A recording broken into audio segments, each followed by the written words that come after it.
नमस्कार विद्यार्थी मित्रांनो, आज आपण इयत्ता दुसरी विषय मराठीची कविता देवा तुझे किती यावरील स्वाध्याय म्हणजेच प्रश्न उत्तरे पाहणार आहोत.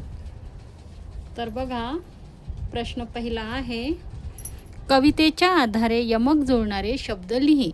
जसे तुझी माझी ही एक यमक जुळणाऱ्या शब्दांची जोडी आपल्याला लिहून दिलेली आहे आणि ही दोन शब्द आपल्याला दिलेली आहेत. यांचे यमक जुळणारे शब्द आपण कवितेमध्ये पाहून इथे लिहिलेली आहेत. आता बघा, मुले. मुले ह्याचंच यमक जुळणारा शब्द आहे फुले, म्हणून आपण इथे फुले लिहिलं आहे. त्यानंतर आहे प्रकाश.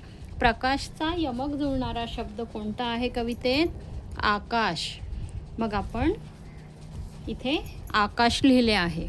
त्यानंतर आहे पाठ्यपुस्तकातील पृष्ठ क्रमांक 7 वरील कवितेतील चित्राचे निरीक्षण कर. चित्रात काय काय दिसते ते सांग. तर बघा, ही कविता आहे आणि यामध्ये आपल्याला चित्रात काय काय दिसतं आहे बघूयात. इथे आपल्याला सूर्य दिसतो आहे, आकाश दिसतो आहे.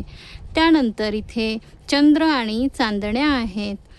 या चित्रात आपल्याला पक्षी झाडावर बसून गाणी गाताना दिसत आहेत आणि इथे आपल्याला दिसत आहेत सुंदर सुंदर वेली आणि त्यावर लागलेली फुले आणि ही दोन लहान मुले.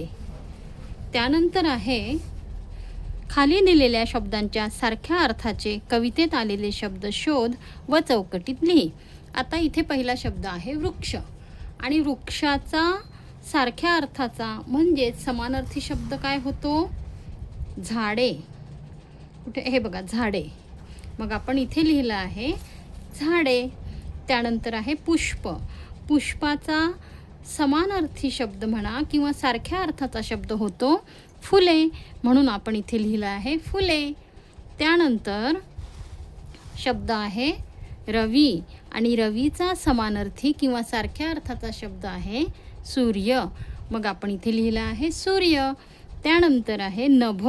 नभचा समानार्थी शब्द आहे आकाश. बघा, आकाश. मग आपण ते इथे आकाश लिहिले आहे.